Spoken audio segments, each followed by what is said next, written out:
Donc une fois que vous avez fini d'installer Android Studio, vous devriez arriver sur quelque chose à peu près de similaire, sans les petits projets qui sont déjà ouverts pour moi ici. Euh, donc vous pouvez créer un nouveau projet directement ici, mais vous pouvez aussi, si vous regardez, euh, gérer ici dans les configurations le SDK Manager et le AVD Manager. Donc il y a ces deux choses qu'on peut faire, qu'on doit faire hein, absolument. C'est par exemple installer les versions. Donc installer une version, donc moi je prends la 22 ici pour installer tout ce qui est au-dessus aussi si vous le désirez. La 22 c'est laquelle, c'est la version avec laquelle on va travailler. Donc vous pouvez installer celle-ci et vous pouvez installer aussi les SDK Tools. Donc les SDK Tools sont ici. Vous installez celui-là, tout ce qui est en ligne de commande, je regarde un petit peu l'émulateur, tout ce qui est lié aux outils de la plateforme. Vous pouvez installer aussi donc l'installeur ici. Donc là ici moi j'ai un update. Euh, Pardon, pas l'installeur, c'est l'accélérateur pour que l'émulateur aille plus vite.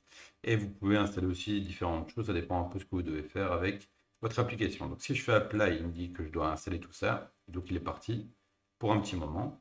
Ça peut prendre quand même un petit peu de temps. Et une fois qu'il a fini de télécharger, vous avez un truc qui doit ressembler à ça, qui vous demande en fait la RAM utilisée par les émulateurs. Donc vous mettez par défaut, ça dépend un petit peu de la RAM que vous avez. Vous pouvez mettre plus et continuer à installer ce qu'il faut.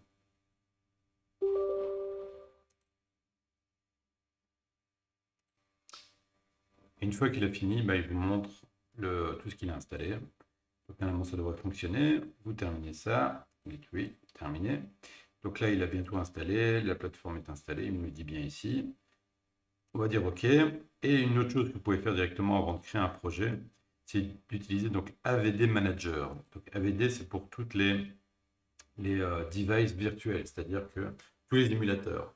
Donc vous pourriez faire évidemment des tablettes, mais aussi les montres, la télé, les voitures, et ça c'est, on a vu, ça doit être dans les trucs connectés. Euh, donc les automotives, tablettes, Wear OS, c'est tout ce qu'on peut transporter, donc phone et TV. Donc ici, on va rester nous sur un téléphone. On va le faire, par exemple, prenez, je sais pas, le téléphone qui vous plaît. Vous regardez un petit peu. Donc je vais prendre celui-là, moi, par exemple. Euh, on va regarder un petit peu toutes les versions qu'on peut installer. Donc là, c'est la version qui sera installée sur le téléphone. Alors on peut prendre la 22, donc il va prendre une ancienne version, mais nous on peut aussi prendre une version plus actuelle. On va coder dans le SDK 22, c'est-à-dire qu'on sera limité aux possibilités du développement en 22, mais le 22 va tourner sur le 30. Donc on aura les dernières nouveautés, donc on peut vérifier que ça fonctionne. Et donc je prends la dernière version qui est ici, je vais la télécharger. Donc il télécharge en fait euh, l'image de Android pour l'installer sur cette machine-là, machine virtuelle qu'on va faire. Ok, donc là il est en train de télécharger. Alors, une fois que c'est terminé, on peut cliquer sur Finish. Et donc là on a celui-là qui est téléchargé. Donc maintenant on peut faire Next. On va donc avoir ce pixel, donc vous donnez le bon nom que vous voulez avoir, ce sera plus facile pour vous le trouver. Et ici, ben, il y a bien, on est bien sur l'API 30. Vous pouvez mettre l'orientation graphique, vous pouvez mettre hardware ou software. Vous me laissez automatique, souvent c'est pour ça va plus vite. Il va bien gérer ça. Et donc maintenant, en faisant ça, on va avoir un device euh, virtuel sur lequel on va pouvoir lancer nos applications. Ok.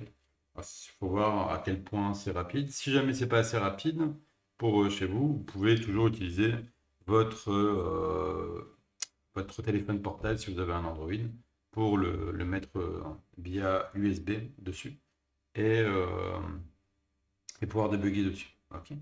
Et donc voilà. Et donc ici vous arrivez sur donc la VD Manager, on appelle ça.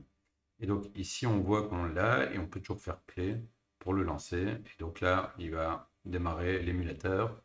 Je sais pas à quel point ça va être rapide ou pas, mais il va le lancer. Voilà. Donc voilà, il est en train de le lancer. Hop, donc je vais revenir ici. Et donc sur cette première fenêtre, donc je peux fermer même le VD Manager. On va le laisser charger. Je vais le mettre à côté. Hop. Ici, vous avez, donc vous pouvez créer un nouveau projet.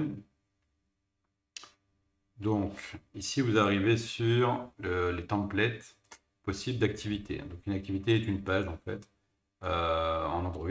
Ok, donc, on a, vous voyez, Basic Activity, Bottom Navigation Activity, Anti-Activity. Il y en a plein. Il y a aussi pas d'activité du tout, donc il ne vous en créera pas, il est juste un projet vide.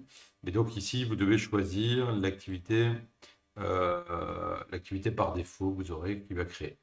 Donc, regardez bien, vous avez Google Maps, vous avez Login Activity, c'est plus ou moins simple comme code et les choses vraiment compliquées. Donc, parfois, c'est bien de choisir une activité ici déjà faite, genre une login ou Google Maps Activity pour voir un peu le code qui est produit ou du scrolling activity aussi, où on a une grande barre et puis qui se réduit en toute petite après, voir comment c'est codé.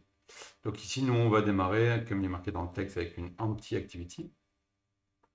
Vous pouvez aussi partir aussi évidemment sur autre chose, hein. Et donc moi je vais partir là-dessus sur le téléphone. Je vais nommer ça quiz.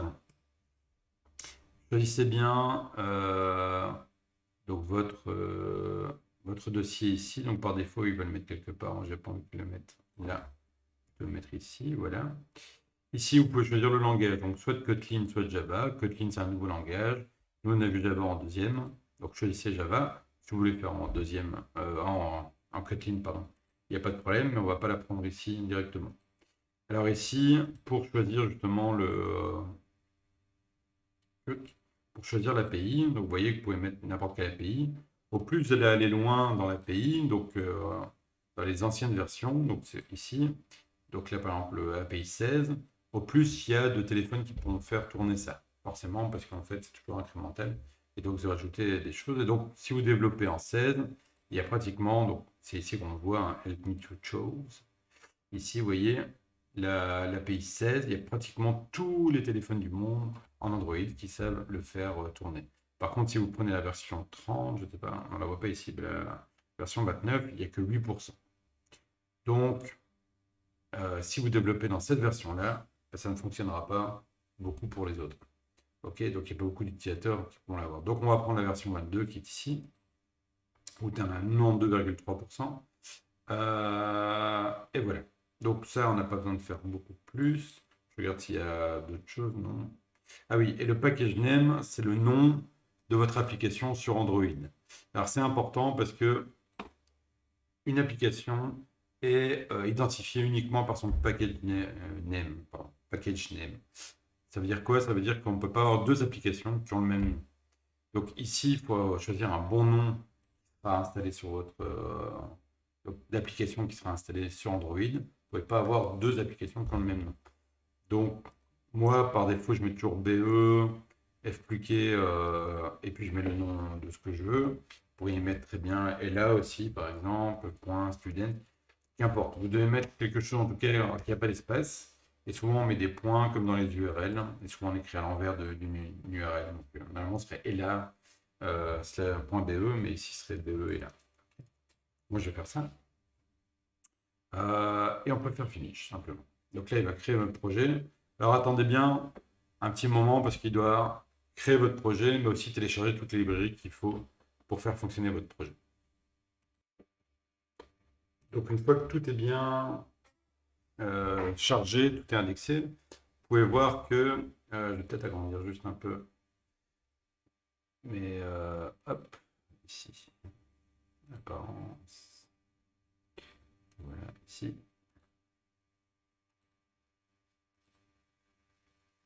Ça va juste agrandir un peu le texte.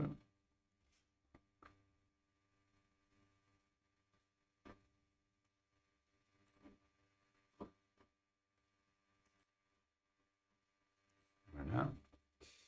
Et donc ici, vous avez donc le Java, vous allez avoir tout le Java. Alors il y a deux répertoires de tests, ce sont des tests d'unité et les tests instrumentés. Donc là, l'idée, c'est de faire les tests de recettes, c'est-à-dire que vous allez pouvoir tester directement l'interface graphique, il y a moyen de faire ça. Et ici, c'est plutôt les tests d'unité comme on a déjà vu en deuxième. Donc ça, on ne va pas utiliser là tout de suite. Ce qu'on va utiliser, ben, c'est notre main activity qu'on a ici. Je vais agrandir un petit peu si j'y arrive. Et alors, je ne vais pas agrandir.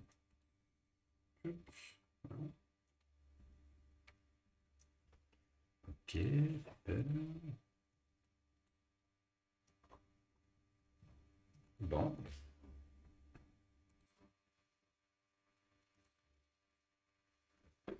Donc, si on agrandit, voilà.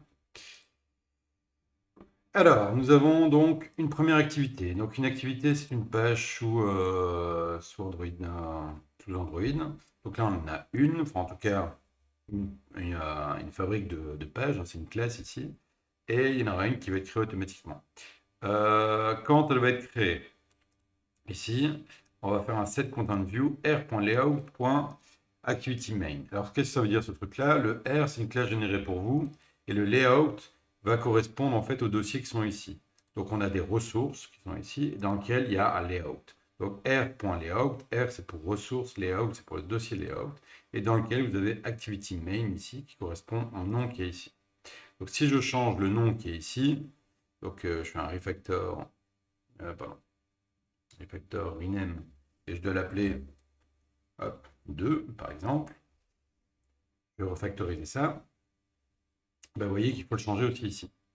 Et si je mets maintenant main tout court, il va me dire je ne connais pas. Et donc il faut vraiment que les deux, hop, les deux parties soient nommées de la même manière. Okay, donc r.layout.activityMain, il va simplement aller rechercher le layout qui est dedans, c'est de l'XML, on va voir ça tout de suite, et il va dire maintenant la page, tu vas le chercher en fonction de ce que j'ai mis en XML. Donc on va aller voir ce qu'il y a dans l'XML. Donc ici vous avez plusieurs vues possibles attendez, je recherche ici, voilà, le code. Donc ça c'est l'XML pur. Alors qu'est-ce qu'on voit? Ici on a un constraint layout. Un constraint layout, c'est un layout où on peut contraindre tous les éléments. Et donc on voit par exemple ici, si on regarde un petit peu dans le design, on a un texte, on a un constraint layout dans lequel il y a un texte, et vous voyez qu'il est un peu tordu ce truc-là. Alors, on va voir les layouts un peu plus tard. Ce qu'on va faire, c'est recopier le texte. Donc, ce que je vais faire, c'est recopier le texte que je vous ai donné dans le PDF, le layout. Hop, je copie ça. Je vais le mettre ici. S'il veut bien. Non, il ne veut pas. On va y arriver. Hop, copier. Voilà. Donc ça, c'est ce que je vous ai donné. Et donc ici, on a un linear layout. Linear layout, c'est quelque chose qui va aller de haut en bas. OK. Et on va avoir plusieurs attributs ici. Donc c'est l'XML. XML, si vous n'avez pas l'habitude, enfin en allemand ça va, hein, ça ressemble à du FXML qu'on a déjà vu en deuxième. Mais vous avez bien des balises ouvrantes et fermantes. Donc on en a un ici. On a un text view ici. On a de nouveau un linear layout à l'intérieur dans lequel il va y avoir un bouton. Et ici, on voit que l'orientation est horizontale, alors que ici, c'est vertical. Donc, qu'est-ce que ça donne, ce truc-là? Ben, on voit qu'il y a un linear layout vertical tout ici. Ensuite, il va y avoir un texte, c'est le text view qu'on a ici. Ensuite, on a un linear layout horizontal, donc c'est pour afficher deux boutons l'un à côté de l'autre. Okay. Alors, ici, il y a des choses qui sont en rouge. Alors, pourquoi c'est en rouge? Parce qu'en fait, c'est des choses qui ne sont pas définies. Alors, je pourrais mettre un texte directement. Donc, par exemple, je pourrais dire, c'est la question. Okay. Si je fais ça, je vais voir dans le split et je vais voir ici. Bon, là, je vais essayer d'agrandir un petit peu, hop, ou un tout petit peu moins. Voilà. Donc ici, c'est le rendu que je vais avoir. On voit que ça fonctionne très bien. Par contre, ici, ça fonctionne moyennement. Enfin, en fait, on voit un texte un peu bizarre. Ce qu'on va faire, c'est utiliser string, @string/question. Alors, c'est quoi ce truc-là? Ben, ça correspond en fait dans les valeurs à un truc qui s'appelle string.xml. Si je vais là-dedans, vous allez voir qu'il n'y a pas encore grand-chose. Il y a juste string appname. Et je pourrais en ajouter. Donc, par exemple, ici, dire que le name égale à question. C'est ce que j'ai mis en fait hop, de l'autre côté. Je viens ici. Question texte, pardon. Je vais recopier ça. Je vais prendre ça. Je vais dans les strings. Question texte. Et ça, maintenant, je vais l'appeler comme je l'ai mis. Voilà. La question que je me pose, c'est la capitale d'Australie est Canberra. Est-ce que c'est vrai ou c'est faux? Et là, vous allez avoir maintenant, il ne va plus le mettre en rouge. Je vais dire, OK, j'ai trouvé dans le fichier de string.xml, un élément qui a le nom question texte. Et maintenant, je peux aller rechercher la valeur de ce truc-là et l'afficher. Vous voyez que ça fonctionne très bien. Donc ici, il ne prend plus le texte directement, mais il dit bien, ah, je dois aller chercher de l'autre côté les éléments. Donc dans string.xml. Alors pourquoi on fait ça? Pour pouvoir faire de l'internationalisation, j'arriverai pas, pouvoir internationaliser les choses, voilà. Donc le mettre en anglais, en français.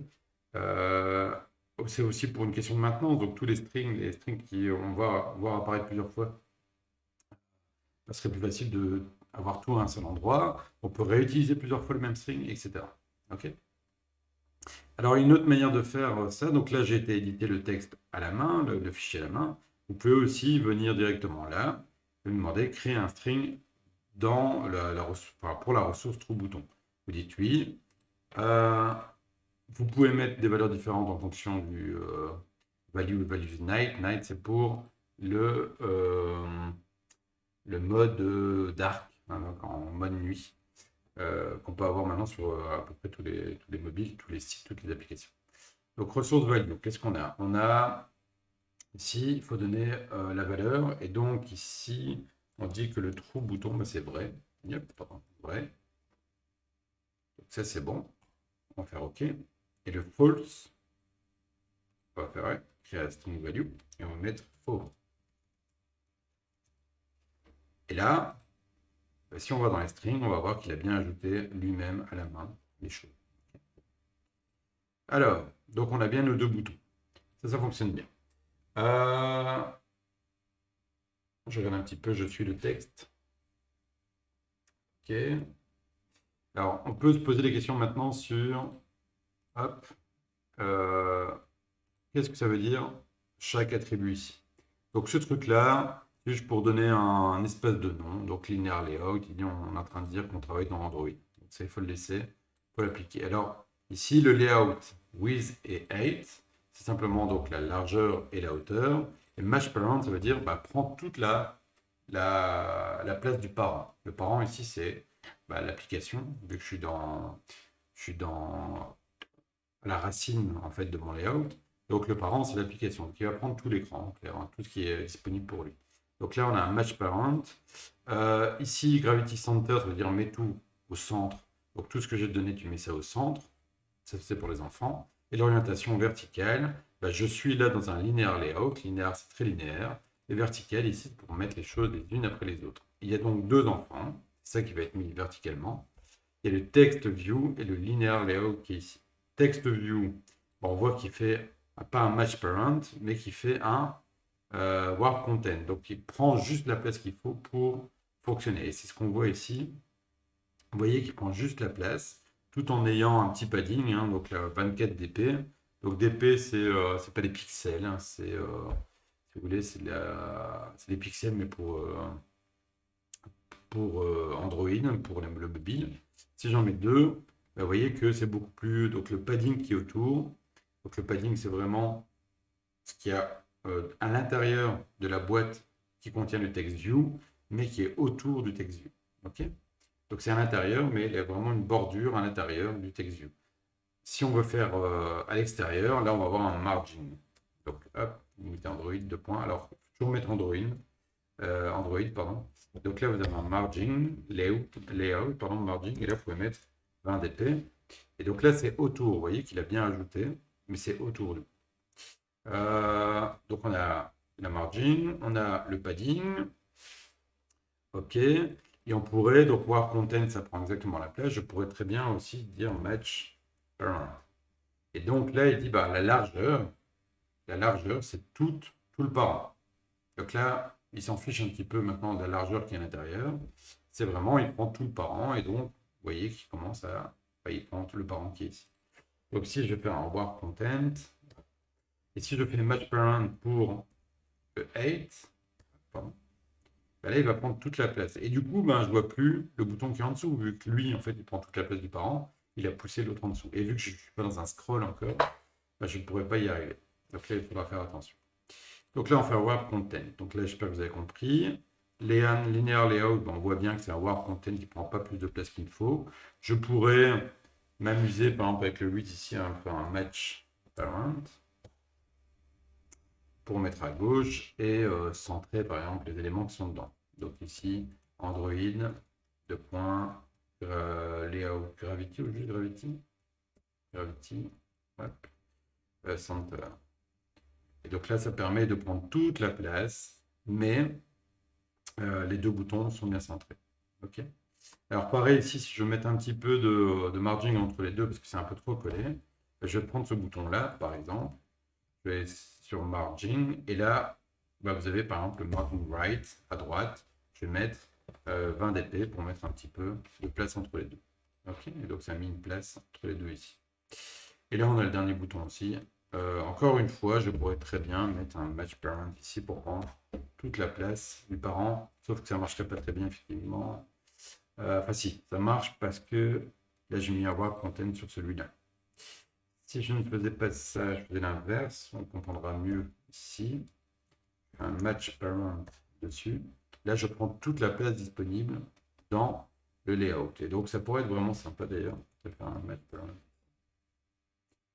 Enfin, ça pourrait être sympa, mais ça prend trop de place. Alors, je ne sais pas, je ne sais plus maintenant si je peux encore mettre des pourcentages ou pas. 50%, non, ça je peux pas. Donc on va faire un work content. Work content. Ok. Voilà, donc là on a nos ressources. Revenons en Java. Donc si on vient ici, ça c'est nos ressources. Ok, on a notre layout. Ici on a notre, nos ressources string. On voit qu'il y a d'autres, il y a les couleurs par exemple aussi. Hein, donc la couleur j'ai besoin d'utiliser pour les autres choses. Et alors il y a encore un fichier intéressant. Il va falloir que je trouve. Voilà, ici dans les manifestes. Manifeste, c'est la définition de votre application pour Android. Et donc dans ce manifeste, qu'est-ce qu'on va retrouver? Il y a le manifeste avec le nom du package, par exemple, dont je parlais tout à l'heure, et on a la définition de l'application. Et donc là, il y a plusieurs choses, du genre l'icône qu'il faut utiliser. Par défaut, il y a une icône qui est faite, que vous allez retrouver dans les drawables ici. Les drawables, vous voyez que vous avez ici le launcher. Ouais, ça c'est le truc par défaut. Donc il devrait avoir ceci, voilà. Donc là c'est le launcher. Ah ouais, non, il va passer par là plutôt. Oui, hop, j'ai une bêtise. Je crois que c'était un drawable, mais c'est là-dedans. Et donc là vous avez plusieurs versions de l'icône. Et pareil pour ici. Ok. Donc là c'est plutôt en rond. Donc ça dépend en fonction de la version d'Android, des préférences d'utilisateurs, etc., on peut choisir soit si les icônes sont grandes ou petites, etc., il va choisir le bon fichier à télécharger. Je fais ça pour vous, il n'y a pas besoin de le faire autrement. Si jamais c'est rond, vous voyez, on utilise le round. Le label quiz, vous voyez que si je clique deux fois dessus, donc je ne sais pas si je ne pourrais pas le remettre. Attendez, je vais fermer ça. Donc là, bon, il ne me l'affiche plus. Peut-être qu'il y a moyen de le rafficher, non. Il était marqué quiz.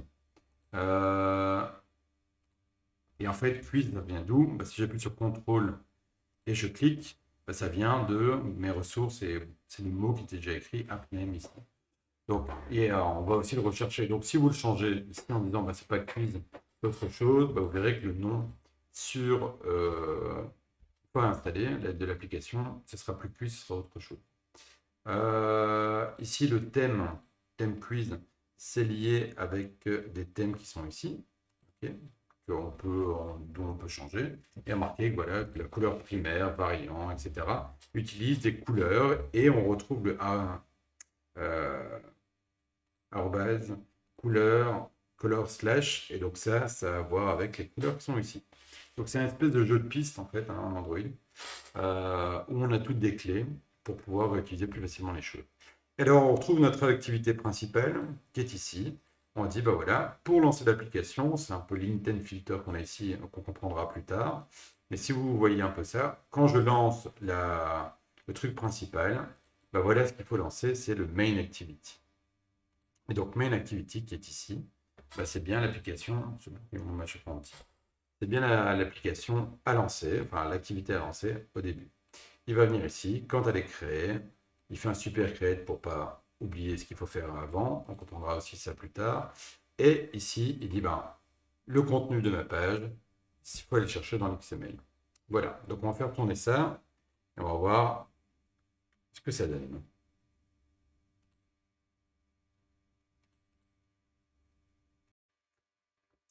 Voilà, une fois que ça a compilé et c'est exécuté, c'est ouvert et vous voyez que vous avez bien ici une barre quiz avec vrai ou faux qui sont les deux boutons qu'on avait vus. Ici, on a le texte. Et donc ça fonctionne assez bien. Maintenant, on va essayer de rendre ça. Donc au moins, quand on clique sur quelque chose, qu'il se passe quelque chose, ou de changer le texte, par exemple, ou quelque chose comme ça. Donc ici, si on tourne donc, hop, l'activity mail, hop, je vais reprendre le code uniquement, ou plutôt le design, voilà. Yep.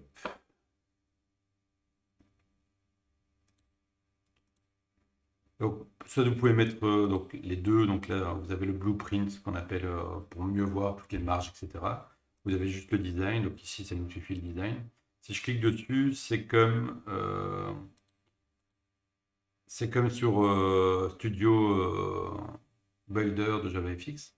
Vous avez ici tous les attributs que vous pouvez mettre en fait pour le texte, etc.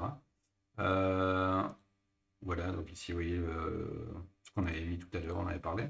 Et vous pouvez mettre un ID. Donc ça, c'est un petit peu comme en JavaFX aussi. Et là, on va l'appeler. Donc je vais regarder un petit peu ce qu'on a mis dans le texte. Donc pour la question, on a mis question TextView. Pour le bouton vrai ici, s'il veut bien le sélectionner, Oups. On a mis hop, 3 boutons. Voilà, je recopie. Je mets l'ID ici, 3 boutons. Et finalement ici, je vais mettre ces false boutons. Voilà. Donc ça, ce sont les ID et on va retrouver ça dans le code. Donc si on vient ici, on voit que le code, bon, c'est un peu compliqué à lire, je trouve, mais c'est comme ça en Android. Donc on a rajouté les ID, donc vous pourriez très bien les faire à la main aussi. Vous voyez que vous avez question text view. Ici, vous avez un true bouton et là, vous avez false bouton. Et ici, on a ID pour dire c'est dans les ID. Alors le plus ici veut dire qu'il faut qu'il l'ajoute automatiquement dans un fichier. Donc, ce n'est pas un fichier qui est visible ici, c'est un fichier qui est caché au sein d'Android, qu'on appelle le r.java. Et le r.java, c'est le R qu'on utilise ici.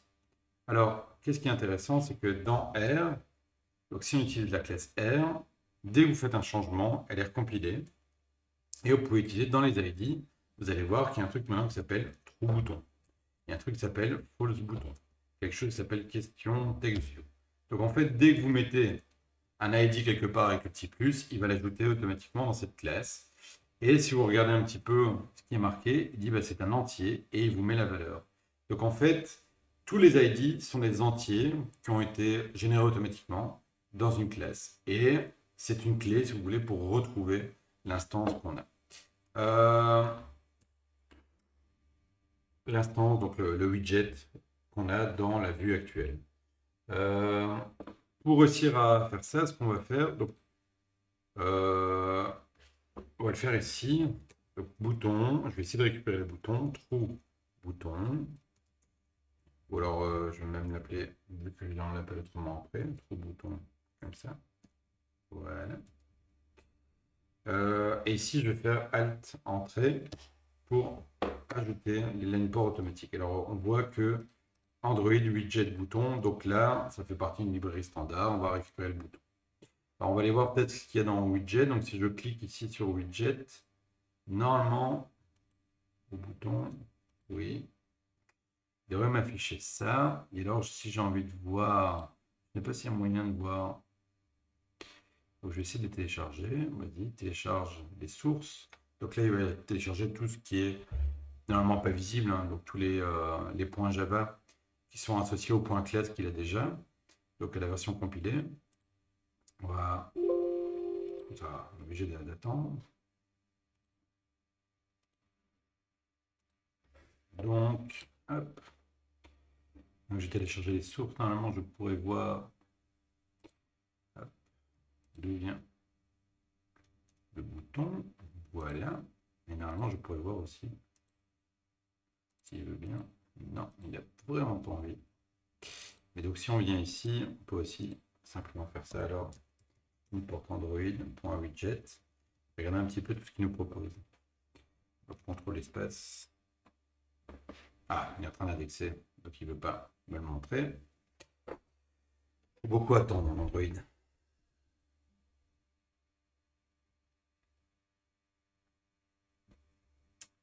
On va pas y arriver. Voilà. Voilà. Donc on a des boutons, on a des adaptateurs, on verra ça plus tard, des autocomplètes, texte, donc qui permet d'autocompléter, on a un calendrier, des checkbox, un chronomètre, est-ce qu'on a encore un date picker, on a beaucoup de choses en fait. Ok, des choses qu'on peut retrouver dans le grid layout, grid view, image bouton, image switcher qui permet de bouger, la liste view qui permet d'afficher des listes, une progress bar, radio bouton, radio groupe. Donc il y a énormément de choses en fait qui sont ici et vous allez retrouver aussi d'ailleurs si on regarde un peu l'XML, dans le design, vous avez ici tout ce qui est commun, donc les textes, les boutons, les widgets qu'on pourrait retrouver, les vues, les racking bar avec des petites étoiles. Vous avez énormément de choses en fait qui permettent de le faire. Et on peut retrouver un petit peu le hbox, vbox en fait qu'on a ici en JavaFX. Voilà, linear layout.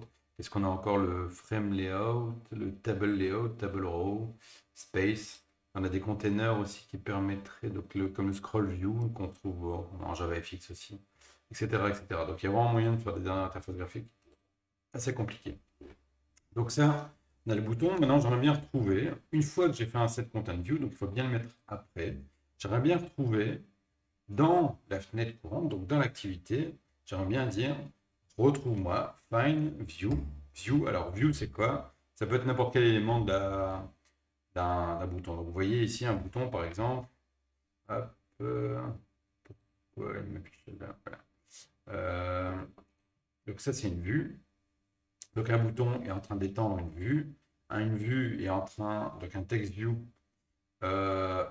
implémente une vue. Donc c'est une vue et il va me retourner une vue. Okay. Donc find view by ID, c'est donne-moi un peu une vue. Ça peut être n'importe quoi. Si vous prenez, donc là j'ai pris un bouton, mais si vous prenez le texte, c'est aussi un text view, c'est aussi une vue. Donc j'ai besoin d'avoir ça. Et c'est là où ça va être intéressant maintenant de reprendre nos ID.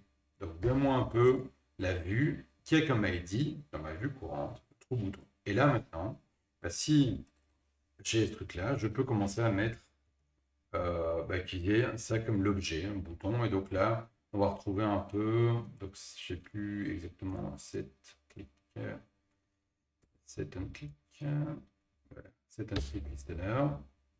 Alors on peut, je ne sais pas si on peut utiliser des lambda ici. Il doit y avoir un event certainement. Je ne sais pas si on peut utiliser des lambda. Ah si, cool. Et il va peut-être m'embêter parce que la version de Java, vu que je suis en 22, en API 22, c'est possible qu'ils me disent je ne supporte pas les lambda. C'est pas très rare, on verra bien. Donc là, encore une fois, on a un event. Et là, on pourrait peut-être aller changer le texte de la question. Donc pour faire ça, je vois bien que je vais aller retrouver dans ma fenêtre r.id.question textView. Ça va m'envoyer donc le question texte. Et ça, je sais que c'est un text view. Pourquoi je le sais? Parce que en fait, ici, vous voyez qu'il est marqué, pardon, dans le code, voilà, on voit qu'il est bien marqué text view ici. Donc ça, c'est la classe que je dois utiliser, text view.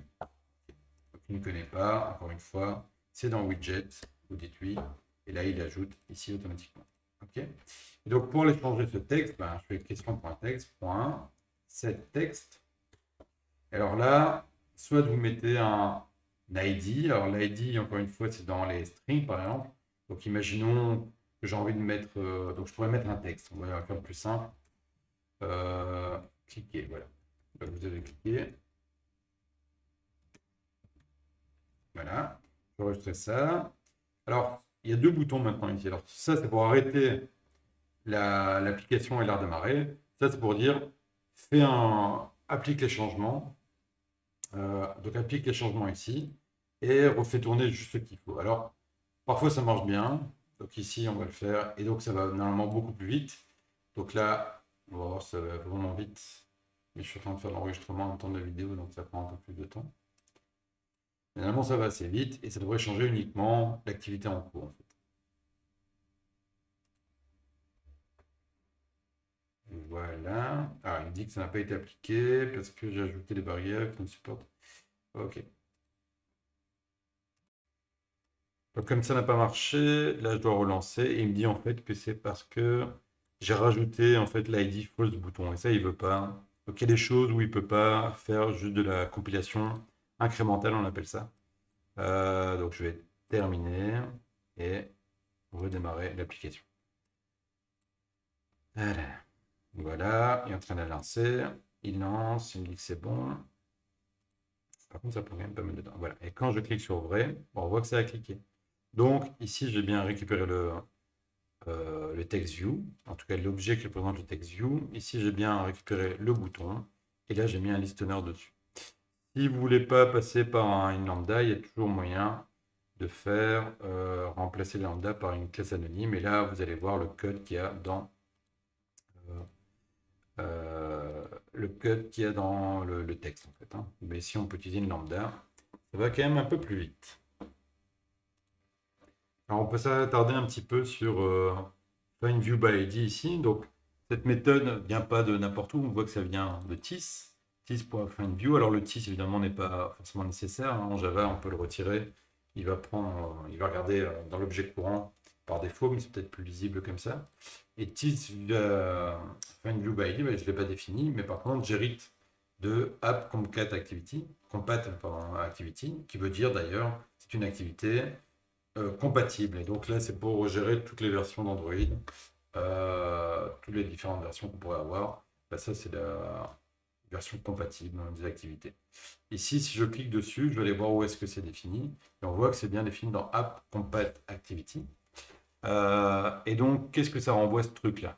Donc, c'est un find view, j'ai besoin de lui mettre un ID. Qu'importe ce qu'il fait, il va chercher un delegate, il va chercher, etc. Et là, on a, qu'est-ce que ça renvoie? Ça renvoie un T et il dit que c'est un T extend view. Donc, en clair, en fonction de ce que je vais mettre ici, il va me dire, je ne sais pas s'il va le mettre déjà ici, non, mais on voit le T qu'il a. Et bien voilà, je vais devoir retourner un, un type, donc ici un bouton, par exemple un bouton, et ça doit retourner quelque chose qui est en vue. Donc ici, le bouton, vu que ça est en vue, c'est bon. Si j'avais mis par exemple un string ici, il va me dire, bah ça c'est pas bon, normalement. Voilà. Il va me dire, ça renvoie, ça doit être une vue, et toi tu me donnes un string. Ça c'est pas bon. Ok. Donc ça c'est FindViewById. Ce qu'on peut faire aussi, donc quand on est ici, alors je vais mettre des brackets, voilà. On peut souvent, ce qu'on va utiliser aussi, c'est un log. Donc log main activity. Alors là, on peut utiliser le log qui est fourni par défaut. Ici, je vais retirer l'import qui ne sert à rien. Donc j'ai Android utile log. Alors log, c'est le log qui est ici, logcat. Donc on va voir. Donc là, je peux normalement faire ça. Ça devrait fonctionner vu que j'ai rien ajouté de nouveau. Donc là, il va redémarrer juste l'activité. Donc il devrait l'envoyer et juste redémarrer l'activité. Voilà, il a fini. Il dit que c'est bon, il est en train d'appliquer les changements. Voilà, et il a redémarré que ça. Donc ça permet de gagner normalement un petit peu de temps. Et si je clique ici, vous voyez qu'il est toujours marqué cliquer, c'est le premier, mais le deuxième, logcat, on va voir ici. Hop. Donc, on arrive sur ce truc-là. Pourquoi il m'affiche rien? Je ne sais pas, normalement il devrait afficher plein de choses. Alors il est peut-être un peu mort, je sais pas. Ici, en fait, on a toutes les applications qui tournent sur l'émulateur. Donc il y en a énormément, il n'y a pas que la mienne. Et par défaut, évidemment, il utilise ça. Et normalement, il devrait afficher des choses ici, sauf qu'il affiche absolument rien. Scroll tous les oui. Je ne sais pas. Voilà. Ah, bah si, c'est arrivé. C'est juste que ça prenait beaucoup de temps. Hop. Voilà. Et ici, on a Main Activity. Clique sur le bouton vrai. Alors, ce que vous pouvez faire, parce que là, vous voyez que tout ça, c'est juste pour, à chaque fois, l'application FQK, la Quiz. En fait, Android a déjà énormément de logs, en fait, simplement pour montrer tout ce qui va et tout ce qui ne va pas. Et donc, vous pouvez ici, par exemple, mettre Main Activity, ou alors carrément utiliser un tag. Donc, par exemple, ici, pour moi, mon quiz, et comme ça. Donc, si j'enregistre ça, que j'envoie ici, et que je mets mon quiz, backslash, bah, pour l'instant, il n'y a rien. Là, il va charger. Et comme ça, dans tous les messages, il va m'afficher. Voilà. Si je clique là-dessus, bah là maintenant j'ai bien que les débugages que je veux. Donc ça peut être pratique. Alors log.d, D c'est pour le debugging. Alors vous avez d'autres choses. Vous avez le E, ça c'est pour erreur, I c'est pour info et V c'est pour verbose. Et donc ici en fait, vous avez le niveau de ce que vous voulez. Debug, info, error, assert. Donc là, tout ça c'est les choses que vous pouvez mettre là. Et donc si vous voulez utiliser par exemple le mode debug, pour pouvoir, attendez, je regarde un petit peu donc. Si je veux voir que les erreurs, je peux mettre donc, les erreurs ici, donc un E, ça ne change pas beaucoup. Il suffit de mettre un texte à chaque fois et le tag pour retrouver plus facilement. Et en fait, quand on va utiliser du coup les erreurs, bah là, déjà normalement, je crois que ça va s'afficher en rouge. Voilà, ça s'affiche en rouge pour dire que c'est une erreur. Et là, je ne vois que les erreurs. En verbose, bah, je vois à peu près tout. En debug, je ne sais pas si je vois les erreurs, oui, mais c'est à chaque fois le niveau, donc il y a à chaque fois un niveau moindre. Et donc, si vous voulez voir que les, souvent, on met des bugs pour dire ou V pour verbose, pour dire verbose, c'est plein de texte. Des bugs, c'est que pour le debugging, erreur, c'est pour les erreurs, et info, c'est pour donner de l'info sur ce qui se passe. Voilà, donc c'est des niveaux différents que vous pouvez utiliser ici. Ça peut être utile. Alors, ce qu'on peut faire aussi, c'est un toast. Alors, un toast, c'est quoi? Hop, toast. Donc, ceux qui font Android, donc Google, aiment bien tout ce qui est un peu des noms de bouffe. Hein. Il y a des marshmallows, il y a Kit Kat, etc. Et les toasts, bah, c'est des toasts un peu qu'on peut avoir. Euh, le toast, c'est un petit pop-up qui arrive juste avec un texte. Donc on va voir ça ici, je vais vous donner un petit exemple. Donc au lieu de partir directement sur un toast, ici vous mettez toast et vous partez sur la classe, mettez plutôt créer un nouveau toast. Ici vous cliquez, comme ça il vous affiche un petit peu tout. Alors, enfin, il met déjà tout, donc le contexte, donc toast, il y a c'est une classe, il y a une méthode statique make test, texte. Vous avez ici un petit, c'est le contexte, donc c'est l'application, l'activité courante. Là, c'est la longueur, si vous voulez que ça dure longtemps ou pas. Donc par défaut, c'est 2 secondes. Et donc ici, je vais vous le dire. Attendez, je rêve dessus. Voilà, il dit short period of time. Ça peut être donc défini par l'utilisateur. Et par défaut, c'est ça. Mais ça peut être aussi, si vous mettez. Pardon, je fais une bêtise. Hop, si vous venez ici, vous pourrez mettre longue. Donc ça va durer plus longtemps. Donc, l'un c'est 1 seconde ou 3 secondes et l'autre c'est 15 secondes, un truc comme ça. Et donc ici c'est cliquer, si je fais ça, voilà. Là je vais recharger, je viens ici. Donc quand je vais cliquer sur le bouton, il y a bien, est-ce que c'est bien cliqué? Est-ce que j'ai mon main activity? Ah, il me dit que create, able to perform redefinition. Ok. Bon, ben, il faut redémarrer. Donc parfois ça marche, parfois ça marche pas. Essayez, si ça ne marche pas, vous redémarrez l'application simplement. Yep.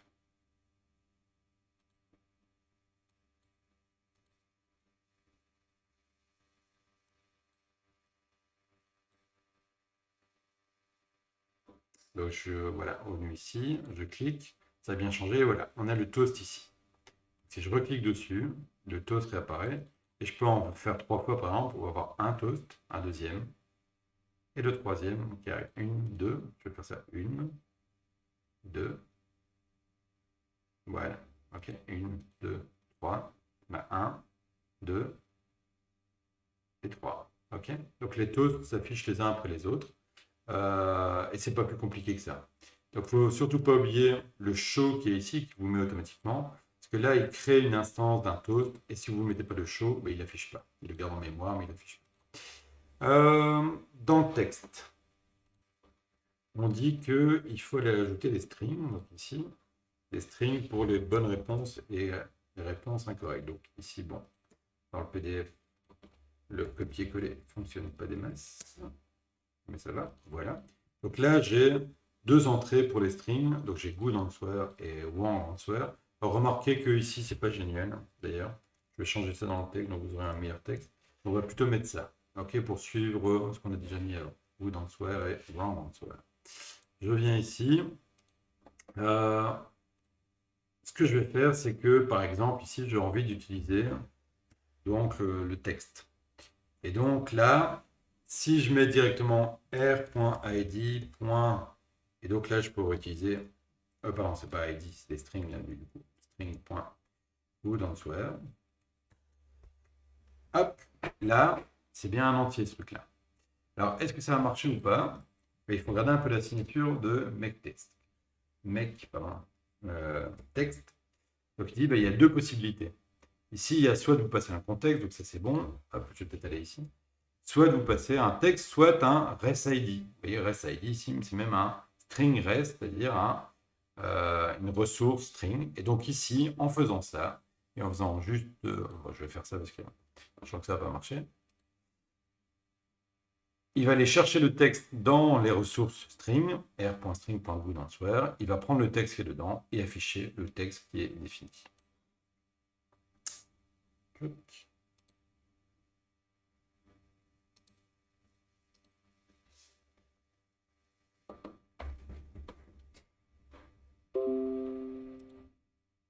Termine-le. Mets-le moi. Voilà.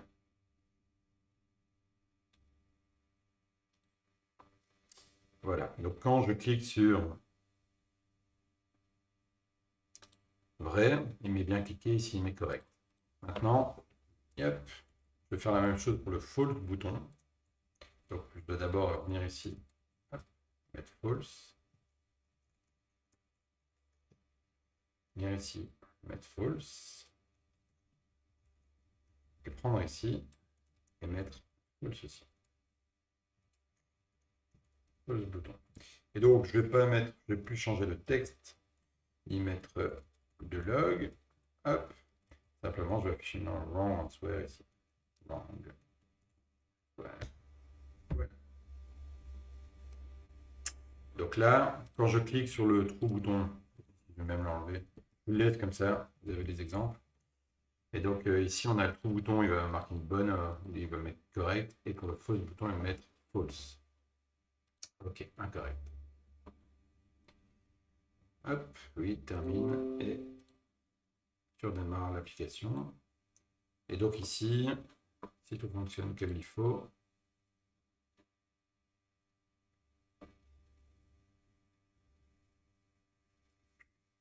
allez, voilà. Vrai, il affiche correct. Si je clique sur faux, il m'affiche incorrect. Voilà.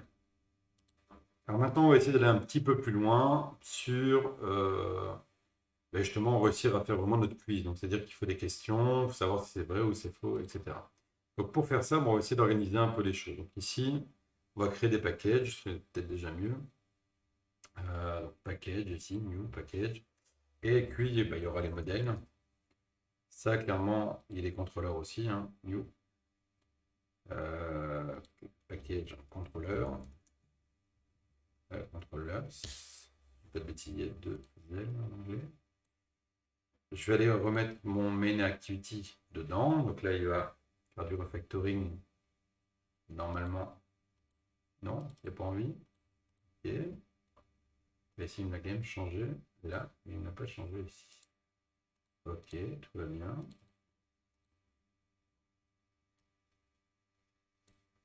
Ok. Donc, visuellement, il ne l'a pas fait. Alors, un petit truc que je n'avais pas parlé ici. Vous avez, donc ça c'est la vue Android, c'est-à-dire que c'est la vue pour travailler plus facilement sur Android. Et vous pouvez aussi faire Project File, et là vous avez vraiment tous les fichiers comme ils sont. Vous voyez par exemple lib, on ne le voit pas, source, etc. on ne le voit pas dans l'autre vue. Mais ici je peux aller voir si ça a bien été changé, par exemple ici, BE, quiz, et je vois que ça a bien été mis ici. Donc, visuellement, dans la vue Android, ça n'a pas changé. Je ne sais pas pourquoi. Bref. Ici, en tout cas, je peux créer une nouvelle classe pour mettre mon petit modèle. Et donc là, je vais mettre une modèle point question. Juste. Voilà. Alors, ce qui est intéressant aussi, c'est vrai qu'on n'en a pas parlé ici, et que j'ai mis ça dans le texte, c'est qu'on pourrait utiliser des choses privées ou protégées, donc des attributs. Alors là, ce qui est intéressant hop,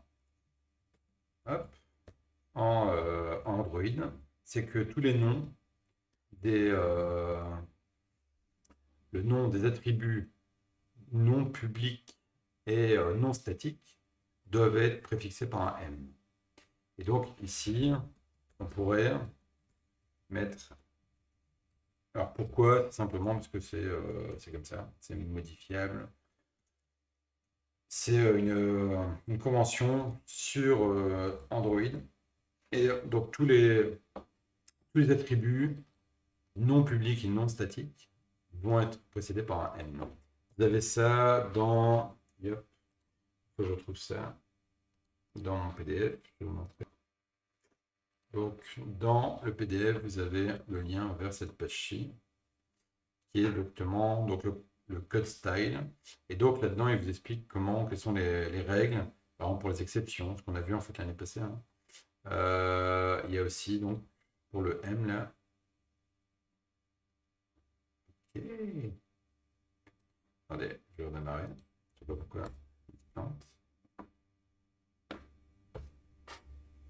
Peut-être parce que j'ai bougé le tableau. C'est pas. Bref. Et donc le M est expliqué ici. Donc là, c'est les commentaires. Vous avez ici limit variable scope. Ouais, c'est pas encore ça. Et là, vous avez même les indentations. Voilà. Vous avez ici les naming convention. Donc tout ce qui est non public, non statique, doit commencer par un N. Tout ce qui est statique doit commencer par un S. Quand les autres champs doivent commencer par une minuscule. Et tout ce qui est public, statique et final, c'est-à-dire les constantes, doivent être écrites en majuscule. Et donc, vous devez suivre ça pour faire de l'Android. Évidemment, ça marchera si vous ne le faites pas. Et simplement, ce sont des conventions. Okay, des conventions pour que tout le monde code de la même manière en Android. Et donc, ici, on va essayer de suivre ça. Donc là, j'ai ma classe et on me demande dans le texte de faire donc deux choses. Je vais avoir deux attributs qu'on va mettre en protégé ou en privé, c'est comme vous voulez. Ici, il n'y a pas beaucoup d'importance. Je vais avoir un mText RSID, qui est donc un entier qui va contenir c'est RSID, pardon, l'ID de ressources du texte de la question. Et on va avoir un private boolean, un booléen m answer true. Est-ce que la réponse est vraie ou pas? Okay. Alors pour ça, je vais devoir avoir un constructeur. Ok, donc pour ça, je vais générer. Ça, c'est comme dans IntelliJ. D'ailleurs, c'est basé sur IntelliJ. Vous voyez que c'est pratiquement la même interface. Je peux générer un constructeur avec les deux. Je fais OK. Je peux définir, donc je vais avoir aussi les getters. J'ai pas besoin de setter parce que ici, donc générer les getters de ces deux choses-là. Alors là, c'est pas génial. Donc, ce qu'on va faire, c'est retirer les m. Et remarquez que pour les booléens, il met un is. Et pour le get, il met un t.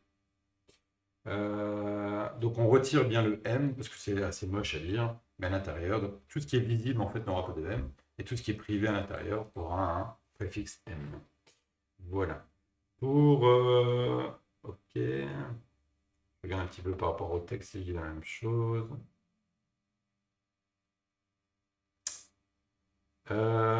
Ok.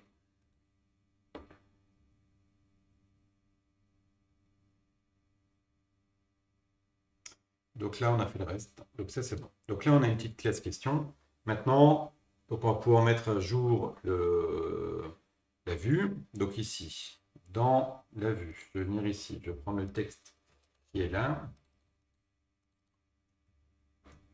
Hop. Et on nous dit de, à la fin, ajouter un petit bouton pour le next bouton, qui est le bouton donc suivant. Donc après le linear layout, si je viens ici, je rajoute un petit bouton. Ah, j'ai oublié la collade du début. Le petit bouton qui permet de mettre un texte. Et si je regarde un peu ce que ça donne, il y a bien le next bouton. OK. On voit qu'il y a le next ici, c'est pas génial. Et j'aimerais bien qu'il soit marqué suivant. OK. Et donc ici, je vais l'ajouter. Créer bouton suivant. Pour arriver à la question suivante, ou je sais plus ce que j'ai mis exactement après. Mais donc, hop, je vais mettre suivant. Yep. Donc ici, il y a bien suivant. Ça fonctionne. Il reste à ajouter les questions. Et donc là, dans les strings, hop, ce que je vais faire, c'est aller prendre ça. Donc là, je vais ajouter toutes les questions dans les ressources string, ici, en disant, bah voilà, les questions qu'on a, c'est celle-ci. OK.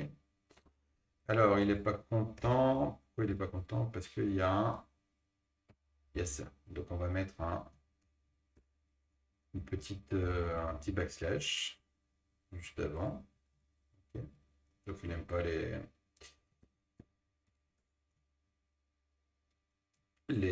pardon. Ah, voilà, j'ai du mal à parler. Les accolades, voilà. Et je vais vous le rajouter directement dans le PDF aussi pour que ce soit mieux. Donc, pour l'instant, il n'y est pas. OK. Maintenant qu'on a ça, on a donc une classe qui permet de prendre l'ID d'une ressource qui est ici, donc celle-là, celle-là ou celle-là, et savoir si la réponse est vraie ou fausse. Donc pour faire ça, on doit donc faire du modèle dans le contrôleur, donc et utiliser ce modèle dans le contrôleur. Donc pour faire ça, ce qu'on va faire, c'est qu'on va créer dans le contrôleur, donc je vais suivre ce qui est marqué ici, on a un next bouton. Donc next bouton qui est là. Je dois venir ici, je dois retrouver mon next bouton. Alors si je regarde un petit peu dans l'activité, mon next bouton ici, j'ai mis un ID qui s'appelle false bouton, pardon. Ici on a next bouton. Ok. Ce sera plus visible comme ça. Next bouton. J'ai besoin de ce bouton pour aller à la suite. Ok. L'idée c'est ça, c'est que quand je clique dessus, je vais à la suite. Donc pour faire ça, je vais prendre ça. Hop, je vais mettre next bouton ici. Je vais aller rechercher le next bouton. Fonction de son ID. Je vais lui demander de déclarer ça comme un petit champ. Hop. Créer field. Voilà. C'est un bouton. Voilà. Donc ça, on m'a demandé. Le M question text view. Ça, ici, je ne l'ai pas fait. M question text view. C'est ça qu'on me demande exactement dans le texte. Donc ça, je vais le faire. Je crée le field. OK. Et là, c'est un text view pour le coup. C'est bon. Et j'ai besoin on parle de mQuantIndex pour savoir à quelle question on est. Et donc, private. Index par défaut, c'est 0. OK. Et on va avoir un autre private qui va être donc la banque de questions. Et donc, pour faire ce tableau, je vais simplement reprendre le code et le coller ici. Alors, question, c'est quoi? Je vais essayer de l'importer. Je vais importer la classe. Et là, eh bien, je vais quand même aller voir, mais il a bien importé le modèle.question dont j'avais besoin. OK. Ici, qu'est-ce qu'il a fait? Qu'est-ce qu'on a pris? Donc, ce code-là. J'ai créé à chaque fois 3 instances de ma classe question où j'ai passé en paramètre d'abord, ici, le texte rest ID, c'est-à-dire l'entier qui représente la question, et la réponse si c'est vrai ou c'est faux. OK. Donc là, j'ai 3 questions dans ma banque et l'idée, c'est que quand je vais cliquer, ça va, donc sur suivant, ça va incrémenter l'index et ça va afficher la question. OK. Ce qu'on va devoir faire, donc dans le onCreate, la première chose qu'on doit faire, c'est aller mettre le bon texte. Donc m question text view set text et on va aller mettre quoi? Prendre la question courante. La question courante, c'est dans mon tableau M question banque, je vais aller prendre celui qui a M current index, c'est-à-dire 0. Je vais dire, là j'ai une question, donne-moi un peu bah, ton ID de question. Qu'est-ce que je dois afficher? Ça permet donc d'afficher correctement la question. OK. Qu'est-ce qu'il y a ensuite? Donc ça, c'est le point 1 de la page 10. Initialiser l'attribut en l'assignant à l'aide de la... Ouais. Ça, c'est déjà fait. Donc c'est le next bouton. OK. Donc le next bouton ici, quand on clique dessus, on doit simplement incrémenter. Donc next bouton, set on click listener. Il va y avoir un event. Et là, qu'est-ce que je dois faire? Je dois dire current index plus.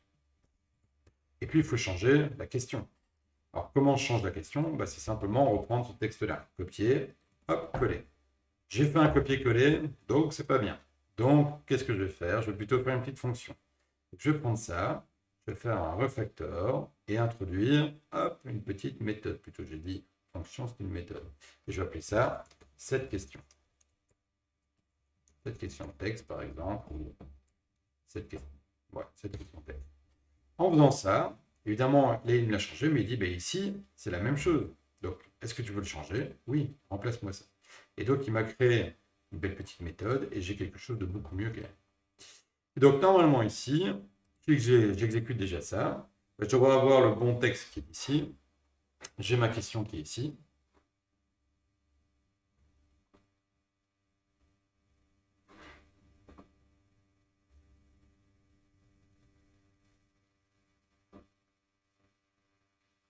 Voilà. Donc, la question devrait être mise. Donc, la première question, c'est quoi là? C'est, yep, Australien. Donc, c'est la question avec l'Australie. Donc, on devrait normalement mettre le même texte qu'on avait déjà. Canberra est la capitale de l'Australie. Vrai ou faux? Pour l'instant, ça fait juste correct et incorrect. Voilà, incorrect. Et si je fais suivant, ben là, on voit bien que ça change. Si je fais suivant, ça change. Et si je fais encore suivant, ça plante. Alors, pourquoi ça plante? Parce qu'il y a que 3 questions. Et là, je vais les chercher à ce niveau-ci. Donc, on peut le voir dans le logcat. Hein. Donc, vous allez avoir... donc, il me dit qu'il est mort. Si vous attendez un petit peu, voilà ici, vous retrouvez dans le logcat pour ce truc-là, l'erreur. Et donc, si je clique ici, il me dit, ben, la longueur est de 3, l'index est de 3, alors que ça va de 0 à 1. Et donc, j'ai un arrêt index out of bound. OK? Donc, c'est ce qui est marqué ici. OK. Donc là, ben, il faut mieux gérer ça. Donc là, on va trop loin. Et ce qu'on va faire avant, c'est ben, quand je clique sur le texte, il faut que je vérifie si c'est correct ou pas. Donc là, j'appuie sur vrai. Donc je vais prendre la question en cours. La question en cours, c'est quoi? C'est M question banque. Donne-moi la question en cours, c'est-à-dire M current index. Et je vais voir si c'est vrai. Si c'est vrai, alors, bah, et que je suis sur le bouton vrai, je vais laisser ça derrière, hop, et que je suis sur le bouton vrai, alors c'est la bonne réponse. Sinon, c'est la mauvaise réponse. Donc si j'appuie sur le bouton vrai alors que la réponse était faux, c'est pas la bonne réponse. Donc je vais mettre wrong. Et j'ai exactement l'inverse pour le false. Donc si je vais mettre un moins ici, donc si ça c'est égal à vrai, donc ça c'est égal à faux, en l'inversant. Si vous n'êtes pas à l'aise avec ça, bon en troisième j'espère que ça va, mais vous pouvez mettre égal false. Alors c'est la bonne réponse, sinon c'est la mauvaise réponse. Donc on peut vérifier si ça fonctionne. Si je fais play,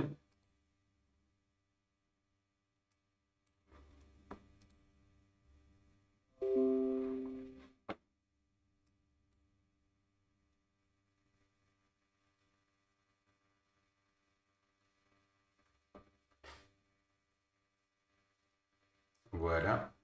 Donc Canberra, c'est la capitale de l'Australie, donc c'est vrai. Donc là, il me dit correct. Et si je clique sur faux, c'est bien incorrect. Suivant. L'océan Pacifique est plus large que l'océan Atlantique. Je pense que c'est vrai. Donc vrai, c'est correct. Et faux, c'est faux. Okay. Suivant. Le canal de Suez relie la mer Rouge à l'océan Indien. Ça, c'est faux. Donc si j'appuie sur vrai, il me dit que c'est incorrect. Si j'appuie sur faux, il me dit que c'est correct. C'est bien faux. Et là, j'ai toujours le problème avec suivant. Alors, on peut régler ça assez rapidement. Donc, ici, il y a...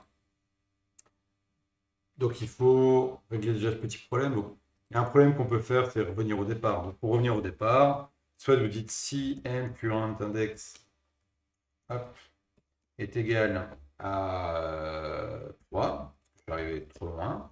Alors, on pourrait même faire quelque chose d'un petit peu mieux qui est m question bank.length, je vais arriver au bout. Alors m current index est égal à 0. Donc ça c'est une manière de faire. Une manière plus courte que ça, moi, je préfère parce que c'est peut-être plus matheux, c'est m current index plus 1, et on prend tout ça et on fait hop, modulo, donc on prend le reste de la différentielle par increment.length. Et en fait, ça revient au même. Donc ces deux choses-là, quand j'arrive à 3 ici, la division par 3, yep, c'est pas mal.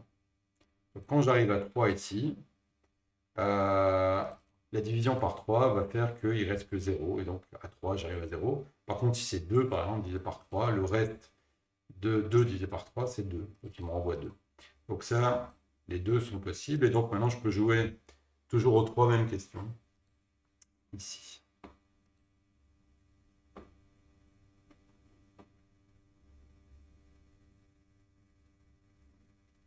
Yep. Voilà.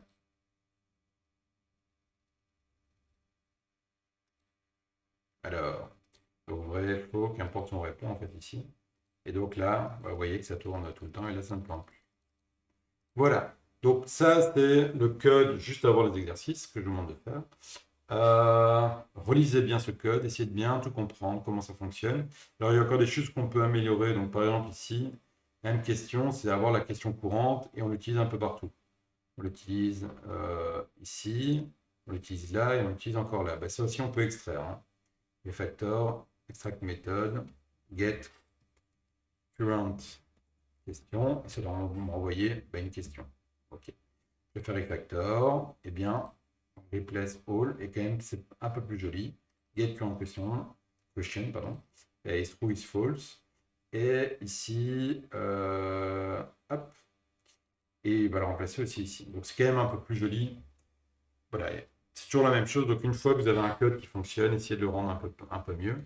Et il y a moyen aussi, par exemple, là, de dire, vu que c'est un peu gros, refactor, introduce extract method. Donc ça ici, c'est tout ce qui est initialisation. Set bouton listener, par exemple. Voilà. Hop, refactor. Et là, on a quand même par exemple, quelque chose d'un peu plus joli. Cette méthode est encore un petit peu grosse ici, mais c'est surtout parce qu'il y a beaucoup de commentaires. Ça reste encore assez lisible. Mais vous voyez qu'on arrive sur des méthodes assez courtes, c'est mieux pour la compréhension. Alors, il y a encore des trucs qui ne sont pas bons. Donc ici, par exemple, c'est ça que je vous demande un exercice, d'avoir un MVC un petit peu mieux. Donc, par exemple, ici, vous avez la banque qui devrait être plus dans le modèle. Donc, la gestion de l'index, est-ce qu'il y a encore des questions, redonne-moi une question, quelle est la question courante, tout ça devrait arriver dans du MVC. Donc ça, il faudrait le faire. Je vais le corriger maintenant, mais s'il vous plaît, essayez de le faire vous-même. Donc pour le MVC, ben, on va simplement essayer ici rajouter une classe question banque qui doit contenir une série de questions. Donc c'est ce qu'on a ici, qu'on va déclarer directement. Donc à la limite, ça on peut même le prendre ici. On va venir là et on va le poser là. Alors ici, laisser M question banque, c'est pas génial, mais juste M question tout court parce qu'on est déjà dans une banque. Là, on a toutes les questions. Le constructeur, il n'y a pas grand-chose à faire parce que ça va les créer. Par contre, j'aurais besoin j'aurais besoin de l'index courant. Ah oui. Hop. M current index. Voilà. Et on peut remarquer en fait que maintenant, le get current question, en fait, c'est question banque qui est ici. Okay. Donc, donne-moi la question courante et on peut rajouter une méthode aussi, pas privée, du coup, un public. Public, void, set next. au next, je ne sais pas trop comment l'appeler, mais c'est pour dire simplement qu'on va passer à la question d'après. Et donc là, c'est le code qu'on a plutôt du coup ici. Okay. Current index. Et donc là, c'est lui qui va gérer, on a un petit peu encapsulé le fait que ben, c'est lui qui gère les questions, il va me donner la question courante, etc. Maintenant que j'ai ça, alors pourquoi il n'y a pas. Ah, c'est une question. Voilà. Une fois que j'ai ça, ce qu'on va faire ici, ben, il faut changer simplement les choses pour que ce soit un peu mieux. Donc, je n'ai plus ce truc-là. J'ai maintenant un question banque. Il n'y a pas un tableau. Question banque. Menu. Voilà. Donc, maintenant que j'ai cette banque-là, évidemment, là, il ne va plus être content là où je l'utilise. Donc, get current question. Plus en faisant ici, on peut le faire. Hop, get mbank.get current question. Hop. Voilà. Et ici, en fait, on doit carrément virer aussi le current index. Donc ça, c'est géré maintenant par la banque de questions. Donc ça, on l'utilisait ici, on n'en a plus besoin. Ce qu'on a besoin de faire maintenant, c'est mbank next. Donc quand je clique sur next bouton, je fais un next dans mon modèle. Il se met à jour, la banque se met à jour avec le current index, et je fais cette question de texte. Et ici, hop, il va me demander quelle est la bonne question, la question courante, etc. Alors, ceux qui se souviennent en deuxième de la loi de Demeter, ceci n'est pas terrible. Et donc, ce qu'on devrait faire, en fait, c'est remplacer ça par hop, une méthode publique. Donc là, c'est un int, get current question text press ID. Donc c'est grand, c'est un peu lourd à lire, mais bon. Ce que je vais faire, c'est prendre le this.getCurrentQuestion et là, je vais faire un getTextID. Donc là, la loi de Demeter ici est un peu cassée, sauf que ça, c'est juste une manière plus courte d'aller chercher. Donc j'aurais pu mettre ceci directement là. Ok, il y a un moment, il faut qu'il y ait un mèche dans le tableau. Donc là, la loi de Demeter va être compliqué de ne pas la trouver, enfin de la trouver. Et là, on peut mettre isCurrentQuestion answer true. Et là, is answer true. En faisant ça, c'est pas un booléen, c'est bien. C'est pas un entier, c'est un booléen. En faisant ça, maintenant, en fait, je peux aller changer ça. Même partout, je ne sais pas si, mais il y a moyen de. Je pense que oui. Extend selection, est-ce que c'est ça? Non. Ça, je voulais faire. Attendez.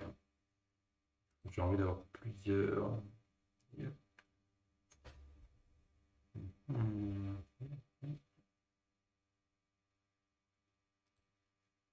C'est pas ça non plus. Allez. Je suis sûr qu'il y a moyen de. Advanced section, macro, non. On pouvait sélectionner plusieurs choses. Bon, c'est pas très grave.